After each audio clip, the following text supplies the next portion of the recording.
Haben Sie sich schon öfter gefragt, wie Sie unfaire Rhetorik und Psychotricks durchschauen und kontern können? Dann haben wir heute ein paar hilfreiche Tipps für Sie. Kennen Sie das? Wenn Sie in einem Gespräch oder einem Meeting oder einer Präsentation einen rhetorischen Schlag unter die Gürtellinie bekommen und Ihnen erst eine halbe Stunde später die passende Antwort darauf einfällt? Dann herzlich willkommen, denn heute geht es um unfaire Rhetorik und Psychotricks im Business. Iris Zeppezauer und ich wollen Ihnen heute ein paar Beispiele liefern und geben Ihnen darüber hinaus auch ein paar wertvolle Tipps, wie Sie unfaire Angriffe und Psychotricks nicht nur erkennen, sondern auch kontern können. Iris, was rätst du Menschen, die mit unfairer Rhetorik konfrontiert sind? Unfaire Rhetorik ist ja ein sehr breites Thema, das heißt, die kommt in unterschiedlichen Verpackungen daher. Die erste Regel, wenn ich merke, es geht nicht mehr ganz fair vonstatten, ist immer, reagiere drauf. Das heißt, tu nicht, als wäre nichts gewesen, sondern reagiere drauf. Und die zweite Regel oder Empfehlung, die ich immer gebe, ist, fall nicht rein und rechtfertige dich nicht. Weil die Tendenz ist ja immer, wenn es unfair wird, dass wir dazu neigen, uns zu rechtfertigen. Und da sage ich immer, nicht in die Falle tappen und nicht rechtfertigen. Grundsätzlich also unfaire Rhetorik unterschiedlich verpackt und passt ja ganz gut zusammen mit dem Thema Psychotricks, das uns ja auch regelmäßig begegnet. Diesen Thema, das jeden sehr interessiert. Bei dir, lieber Frank, du arbeitest ja sehr viel mit Führungskräften im Coaching. Wie unterstützt du denn Führungskräfte dabei, dass sie in schwierigen Situationen auch die richtigen Entscheidungen treffen? Und vor allem, wie gehst du dabei vor? Ja, also ich unterstütze ja Führungskräfte und Unternehmen dabei, psychologische Tricks zu erkennen und sich dann nach Möglichkeit dagegen zu entscheiden. Also ich habe zum Beispiel ein kleines Tool entwickelt, das ich Ethik-Kompass nenne. Und zudem gibt es auch ein Video, zu dem ich da gerne auch in der Videobeschreibung mal verlinke. Da geht es einfach darum, die Folgen der eigenen Entscheidung auch nochmal so unter ethischen Gesichtspunkten zu überprüfen. Und das kann ja gerade in schwierigen Situationen helfen, die richtige Orientierung zu suchen oder wiederzufinden. Und da kann es durchaus hilfreich sein, sich nochmal Gedanken in die eine oder andere Richtung zu machen, um da wieder auf einen persönlichen Kurs zu kommen. Und du beschäftigst dich ja auch mit einer ähnlichen Thematik, also wenn es zum Beispiel um verbale Angriffe geht. Und was sicherlich mal interessant wäre zu erfahren, ist, woran man solche verbalen Angriffe denn überhaupt erkennt. Also die sind ja oft sehr gut getarnt, oder?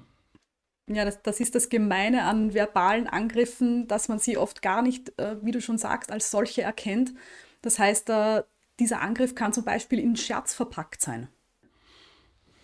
Also, die Dummen haben das Glück oder so ein Neidscherz, der klassische im Büro, heute schon wieder früher weg, naja, dafür bist du auch später gekommen. Also das wird so ein Scherz reingepackt und man erkennt es oft gar nicht. Und man lacht dann entweder dazu oder sagt so, ja, ja, aber in Wahrheit war es ein beinharter Angriff.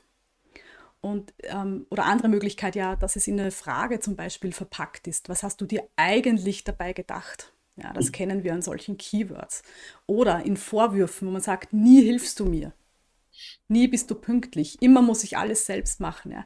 Also das klingt auf das erste Anhören gar nicht wie ein Angriff. Man merkt es aber, weil man innerlich so diese Tendenz verspürt, sich zu rechtfertigen. Und ab da merke ich, ab da wird es dann wirklich unfair und da heißt es dann reagieren und vor allem nicht sofort jetzt aus der Haut zu fahren, das bringt ja auch nichts, weil sonst kriegt man schnell die Nachrede, ja, und die überreagiert gleich oder der oder die hält nichts aus. Das heißt schon drauf zu reagieren, aber auszuwählen, mal durchzuatmen und auszuwählen, was mache ich denn jetzt und wo setze ich meinen Konter. Das ist so die unfaire Rhetorik und die Verpackung von unterschiedlichen Angriffen. Ähm, diese Angriffe können ja auch so ein bisschen als Psychotrick verpackt sein.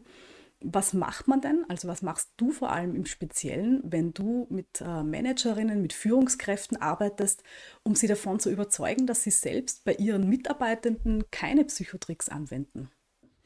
Ja, das ist eine gute Frage, Iris.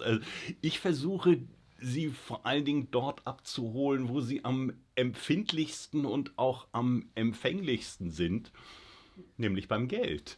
Denn es gibt jetzt so eine Gallup-Studie, die haben herausgefunden, jeder dritte Mitarbeiter ist unzufrieden mit dem Chef oder der Chefin.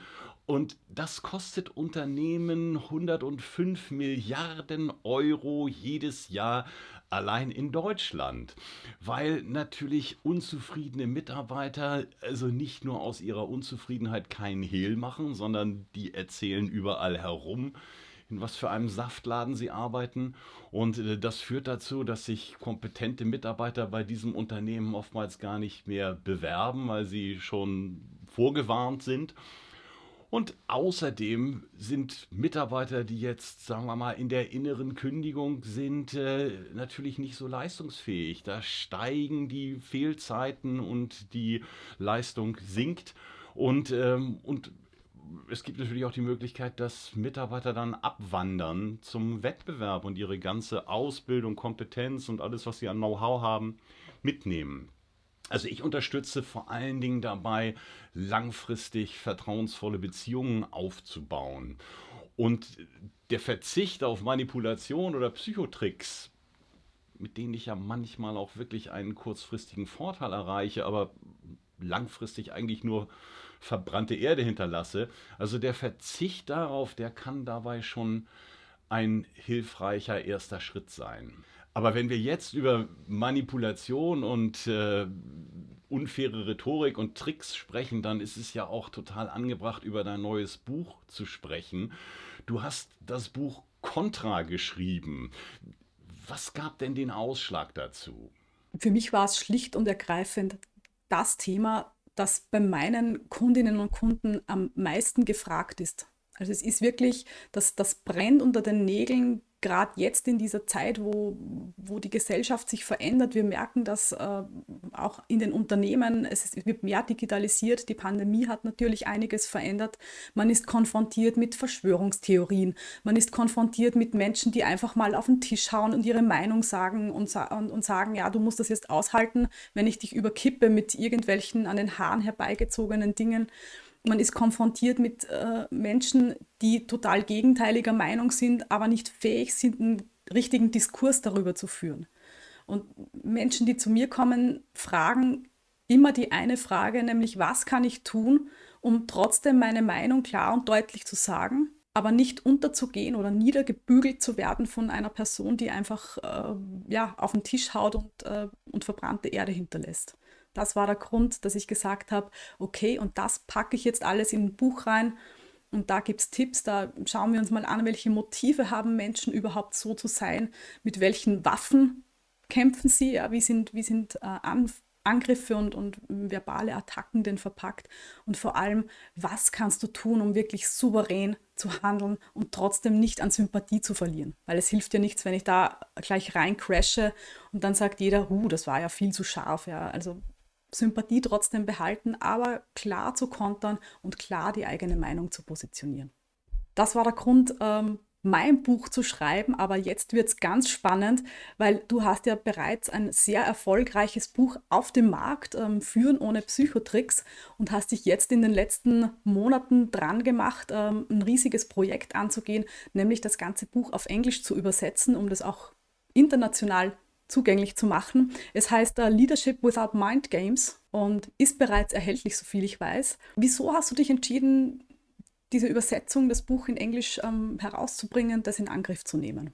Ja, ich bin ja viel auch im Ausland unterwegs und spreche über das Thema auch international, global.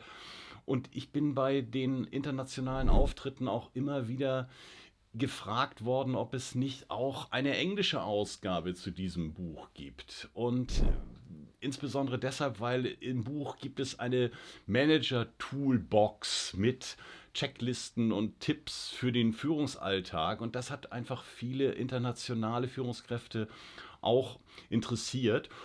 Und ich habe mich auch besonders aus aktuellem Anlass nochmal mit dem Umgang mit Krisen auseinandergesetzt und bin darauf eingegangen. Also wie führe ich ohne Manipulation, ohne Psychotricks in schwierigen Zeiten, in Krisen. Das war auch nochmal ein Thema, mit dem ich mich da nochmal auseinandergesetzt habe. Und wenn Sie noch mehr zum Thema unfaire Rhetorik, Psychotricks und den Umgang damit erfahren möchten, dann freuen Iris Zeppetzauer und ich uns sehr auf Sie, nicht wahr, Iris? Lieber Dr. Frank Hagenow, ich freue mich genauso wie du und bin natürlich gerne da und offen für Fragen unserer Zuhörer und Zuseherinnen.